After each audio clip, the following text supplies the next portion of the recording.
कांपिल्य नगरी में सुमेधा नाम का एक अत्यंत धर्मात्मा ब्राह्मण रहता था। उसकी स्त्री अत्यंत पवित्र तथा पतिव्रता थी। किसी पूर्व पाप के कारण वह दंपति अत्यंत दरिद्रता का जीवन व्यतीत कर रहे थे। ब्राह्मण को भिक्षा मांगने पर भी भिक्षा नहीं मिलती थी। उस ब्राह्मण की पत्नी वस्त्रों से रहित होते हुए भी अपने पति की सेवा करती थी तथा अतिथि को अन्न देकर स्वयं भूखी रह जाती थी और पति से कभी किसी वस्तु की मांग नहीं करती थी। दोनों पति पत्नी घोर निर्धनता का जीवन व्यतीत कर रहे थे। एक दिन ब्राह्मण अपनी स्त्री से बोला, हे प्रिय, जब मैं धनवानों से धन की याचना करता हूं तो वह मुझे मना कर देते हैं। गृहस्थी धन के बिना नहीं चलती, इसलिए यदि तुम्हारी सहमति हो तो मैं परदेश जाकर कुछ काम करूं, क्योंकि विद्वानों ने कर्म की प्रशंसा की है।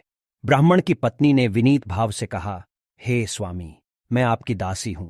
पति अच्छा और बुरा जो कुछ भी कहे, पत्नी को वही करना चाहिए। मनुष्य को पूर्व जन्म में किए कर्मों का फल मिलता है। सुमेरु पर्वत पर रहते हुए भी मनुष्य को बिना भाग्य के स्वर्ण नहीं मिलता। पूर्व जन्म में जो मनुष्य विद्या और भूमि दान करते हैं, उन्हें अगले जन्म में विद्या और भूमि की प्राप्ति होती है। ईश्वर ने भाग्य में जो कुछ लिखा है उसे टाला नहीं जा सकता। यदि कोई मनुष्य दान नहीं करता तो प्रभु उसे केवल अन्न ही देते हैं। इसलिए आपको इसी स्थान पर रहना चाहिए, क्योंकि मैं आपका विछोह नहीं सह सकती। पति बिना स्त्री की माता, पिता, भाई, श्वशुर तथा संबंधी आदि सभी निंदा करते हैं।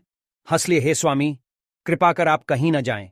जो भाग्य में होगा वह यहीं प्राप्त हो जाएगा। स्त्री की सलाह मानकर ब्राह्मण प्रदेश नहीं गया। इसी प्रकार समय बीतता रहा। एक बार कौंडिन्य ऋषि वहां आए। ऋषि को देखकर ब्राह्मण सुमेधा और उसकी स्त्री ने उन्हें प्रणाम किया और बोले, आज हम धन्य हुए। आपके दर्शन से आज हमारा जीवन सफल हुआ। ऋषि को उन्होंने आसन तथा भोजन दिया। भोजन देने के बाद पतिव्रता ब्राह्मणी ने कहा, हे ऋषिवर, कृपा कर आप मुझे दरिद्रता का नाश करने की विधि बतलाइए। मैंने अपने पति को परदेश में जाकर धन कमाने से रोका है। मेरे भाग्य से आप आ गए हैं। मुझे पूर्ण विश्वास है कि अब मेरी दरिद्रता शीघ्र ही नष्ट हो जाएगी। अतः आप हमारी दरिद्रता नष्ट करने के लिए कोई उपाय बताएं। ब्राह्मणी की बात सुन कौंडिन्य ऋषि बोले, हे ब्राह्मणी, मल मास की कृष्ण पक्ष की परमा एकादशी के व्रत से सभी पाप, दुख और दरिद्रता आदि नष्ट हो जाते हैं। जो मनुष्य इस व्रत को करता है वह धनवान हो जाता है। इस व्रत में नृत्य, गायन आदि सहित रात्रि जागरण करना चाहिए। यह एकादशी धन वैभव देती है तथा पापों का नाश कर उत्तम गति भी प्रदान करने वाली होती है। धनाधिपति कुबेर ने भी इस एकादशी व्रत का पालन किया था, जिससे प्रसन्न होकर भगवान भोलेनाथ ने उन्हें धनाध्यक्ष का पद प्रदान किया। इसी व्रत के प्रभाव से सत्यवादी राजा हरिश्चंद्र को पुत्र, स्त्री और राज्य की प्राप्ति हुई थी। तदुपरांत कौंडिन्य ऋषि ने उन्हें एकादशी के व्रत का समस्त विधान कह सुनाया। आर्षि ने कहा, हे ब्राह्मणी, पंचरात्रि व्रत इससे भी ज्यादा उत्तम है। परमा एकादशी के दिन प्रातःकाल नित्य कर्म से निवृत्त होकर विधानपूर्वक पंचरात्रि व्रत आरंभ करना चाहिए। जो मनुष्य 5 दिन तक निर्जल व्रत करते हैं वे अपने माँ पिता और स्त्री सहित स्वर्ग लोक को जाते हैं। जो मनुष्य 5 दिन तक संध्या को भोजन करते हैं वे स्वर्ग को जाते। जो मनुष्य 5 दिन तक संध्या को भोजन करते हैं वे स्वर्ग को जाते हैं। जो मनुष्य स्नान करके 5 दिन तक ब्राह्मणों को भोजन कराते हैं वे समस्त संसार को भोजन कराने का फल पाते हैं।